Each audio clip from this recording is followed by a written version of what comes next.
Hi, I'm Fiona, and I'm 30 years old. I stay at home with my two lovely kids. Life's been mostly good lately, but there's been some trouble with my husband. A while back, we had a big fight, and it's all because of his mom. You know how moms can be important to their sons, right? Well, sometimes it feels like she's a bit too involved. My husband is what you might call a mama's boy, and it can be tough to deal with sometimes. Our argument went like this. Fiona, can you come here for a minute? Sure, what's up? I need to talk to you. Please sit down. Is everything all right? Yes, everything's okay. I just wanted to talk about how we need to spend less money on some things at home. Is everything all right with your job? Yeah, work's fine. Don't worry. I just decided we need to spend more on something important, so we have to cut back on other stuff. Okay, what's the new expense? He took a deep breath, like he knew I wouldn't like what he had to say. I'm going to start giving Mom some money every month. It won't be a lot, but she's getting older and she needs some extra cash. I felt unsure and puzzled. It didn't seem right to me to give money to someone who already had plenty. My mother-in-law, Rita, had a successful business, and since she was a widow and her kids had moved out, she didn't need more money. I told my husband how I felt about it, but he tried to reassure me. How much money are we talking about? Don't worry about it. Excuse me? I'm the one managing the household, so I need to know. How much? I'm going to send her $4,000 every month. I was shocked. $4,000 a month? That seemed crazy to me, considering that's what many people spend in total each month. He'd be giving her all that money for basically nothing. I tried to argue with him, saying it wasn't possible, but he wouldn't budge. Our argument got so bad that we ended up sleeping in different beds that night. We're well off, but I always try to be smart with our money so we don't waste it. Giving someone $4,000 a month for no good reason, just because she's my mom and I love her, adds up to $48,000 a year. That money could go towards our kids' college funds, their savings accounts, our health insurance, or even better, it could go to people who actually need it, like charities. I tried explaining this to him, but he wasn't willing to listen. 5 months passed since he began sending money to his mother, and to add insult to injury, he wanted me to be the one to send it to her. It felt like he was trying to punish me and show that he'd always put his mother first. But thankfully, his arrogant behavior wouldn't last forever. I stumbled upon something shocking. It all began when my mother-in-law visited us 3 months after she started getting the allowance. Hello, Fiona. How's my favorite daughter-in-law? I'm doing well, thank you. How about you? Oh, I'm feeling so much better ever since Adam started sending me money. I was struggling a bit before, you know. The business wasn't doing as well as I hoped, but I didn't want to ask for help. I guess Adam just sensed it. It's like our special mother-son connection. I felt terrible hearing this. How could I deny her the money she needed? I always thought she was fine, but she wasn't. She started to cry, and I comforted her. I've always been okay with sharing money with those who need it, and Rita clearly did. Also, I thought. After a heart-to-heart talk, I noticed something strange. Rita started talking about going on luxury trips now that she had extra money. It didn't make sense to me. If she needed money, why talk about trips? But whenever I looked confused, she'd backtrack and say she meant once she became rich again. It was odd, but I brushed it off because she said she needed the money. 2 more months passed, and I kept sending her the money. She'd always thank me profusely, saying how much she needed it. I felt bad for doubting her and guilty for arguing with my husband. Unfortunately, we started feeling the effects of less money in our household. It's tough to change your routine. Still, I tried to cut back wherever I could, and we managed to get by.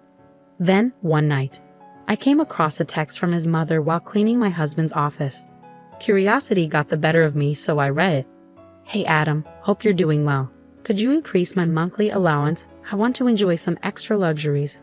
I was stunned. How could she ask for more money when she already gets enough to cover the average monthly expenses of a single person in America? Remember, she's a healthy, capable 65-year-old widow who lives alone. So why did she need more money, especially for luxuries? It didn't add up. My sympathy for her was fading, and I couldn't resist the urge to find out more. Ignoring the email from his mother on my husband's computer, I started searching through the family finances. Unfortunately, I didn't find any evidence of wrongdoing, so I decided to come up with a plan. Hi Fiona, everything all right? Why are you calling so late? Hello Rita, I hope everything's okay with you. Well, I'm managing, but honestly, it's been tough. Sometimes I struggle to afford even basic things like toiletries. I'm really grateful to my son for helping me out. Anyway, I was thinking, would you like to come over for tea tomorrow? Tea sounds wonderful. Thank you for inviting me. You know, things have been tight for me too. Sometimes I can't even afford tea, so it'll be nice to have some with you. Oh, it'll be my pleasure, Rita. Just come over, and we'll have a nice afternoon together. All right then, see you soon. Bye. Bye. With that, I hung up, preparing for my plan.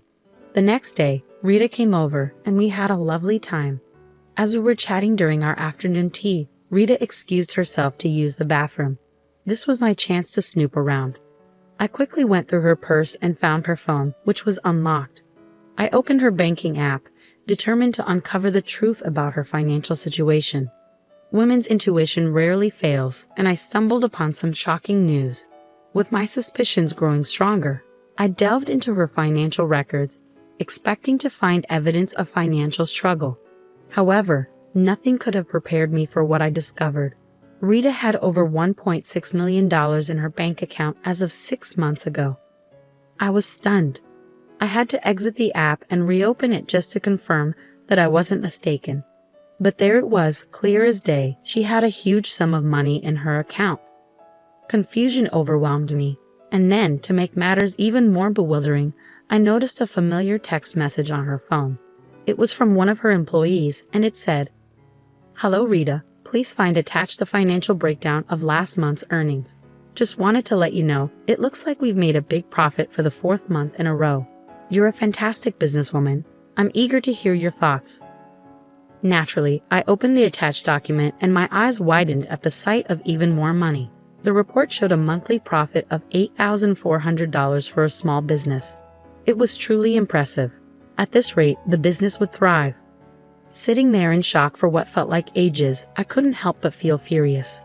This lady was taking money from her son's household, from her own grandchildren, for no real reason other than to satisfy her own ego. As I heard Rita returning from the restroom, quickly, I erased all traces of my snooping and placed her phone back in her purse. Rita returned, thanking me for the tea. "Oh, Fiona, thank you again for the lovely tea. You know, as an old lady, it's tough to manage, especially when you're already struggling. Lately, things have been really hard for me, dear, and I'm so grateful for you and your husband's help. Say, could I ask you for something, if it's not too much trouble?" "Of course. What do you need?" "We're just happy to help. But may I ask, is it possible for me to get some more money, maybe an increase to $6,000 a month?" Let me tell you, it took every ounce of self-control not to explode and lash out at this woman for all the nonsense she was putting me through. I gritted my teeth and responded, "I understand your struggles, since you're clearly going through a tough time. It's not like you're a millionaire or anything." She froze for a moment, a subtle reaction that I might have missed if I didn't know what I knew. But because I was aware, I caught it. Luckily for her, she quickly recovered. "Oh no, of course not. If I were, I wouldn't be asking you, darling. So what do you say?" "Unfortunately, I don't think we can manage an extra $2,000. As soon as I said this, Rita's smile faded, replaced by what seemed like irritation. She pressed her lips together, clearly frustrated. "Oh, that's all right, no problem. Well, I have to leave now, so let's catch up again soon." She left in a hurry, almost as if she had just been rejected by a lover, and wanted to escape to avoid embarrassment. Now, knowing she was a liar and a thief, any sympathy I had for her vanished. I debated whether to tell my husband what I found, but I decided against it. He needed to see her true colors for himself, especially after he criticized me so harshly. It was a painful lesson he needed to learn on his own. A couple of days passed, and it was time to send my mother-in-law her monthly allowance of $4,000. Despite having the money from my husband, I chose not to. I wanted her to feel the shock and disappointment when the money didn't arrive later that day. It would be a wake-up call she sorely needed. Just as I anticipated, my husband called me a couple of hours later. "What's going on?" "What do you mean? Why are you upset?" "Don't play dumb, Fiona. I know what you're up to. Why haven't you sent Mom the allowance? I'm getting tired of your games. You won't believe what I found out. There's a reason behind what I'm doing. Listen, I understand you care about your mom. I'm sorry if you feel I don't appreciate that, but you need to hear me out. You don't even earn a dime to have a say in how we spend our money. It's my money and I'll decide what to do with it. So when I say send money, you do it. You're just a housewife. Remember that." His words shattered my heart. How could he talk to me like that? I was stunned. All the anger I'd bottled up for so long suddenly erupted. So I decided to fire back. "You know what your problem is? You don't appreciate me. You think being a housewife and mom is a breeze. Well, let's see how easy it is without me. I'm not sticking around to be treated like this. But before I go, check your mother's bank account. Don't bother calling me until you've done that. Have a nice evening." "Fiona, wait, I didn't mean." I hung up. I was fed up with being treated like dirt. Sometimes life throws challenges our way to remind us to take a break. I've been working so hard, and it's all taken for granted. Let's see how he manages without me, especially when he finds out his mom's a liar and a thief. I sent him the pictures I took of his mom's bank account while I was investigating. Then I switched my phone to Do Not Disturb mode. I packed bags for me and the kids and checked into a nearby hotel, not wanting to disrupt their school routine. They asked why we were staying in a hotel, and to spare them unnecessary worry, I told them our house was being fumigated, so we needed to stay here for a while.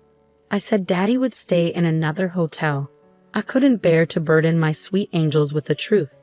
They didn't need to suffer when I was already struggling. I needed to heal for them first. Even with my phone on Do Not Disturb, messages flooded my inbox from both my mother-in-law and my husband. But I was too drained to deal with it all, so I spent the night relaxing and playing with my children. Morning came, and I was woken up by a phone call. "Hello, Miss Fiona. There's someone named Adam here who'd like to meet you. We have to confirm if you know each other for safety reasons." "Yes, I know him. He's my husband. You can let him know my room number." Adam arrived at my door, and I opened it.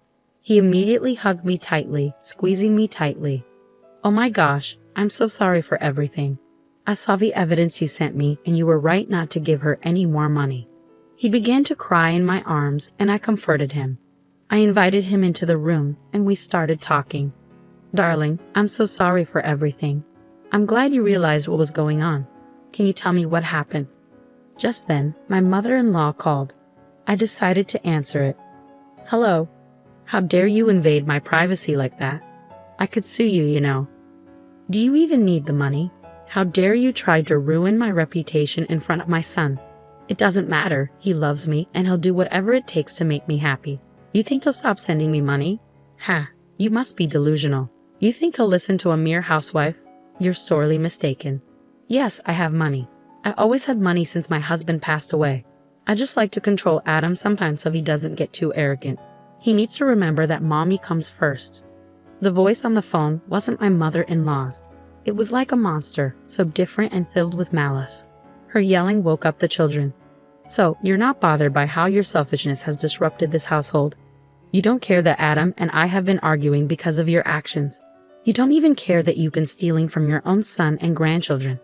Oh, come on, you two are headed for divorce anyway. I can't wait for that. They'll come home to me eventually. And as for those kids, well, I guess I don't really care." "Mom, that's incredibly cruel." "Adam, honey, listen. I didn't mean it. Did you hear all of that?"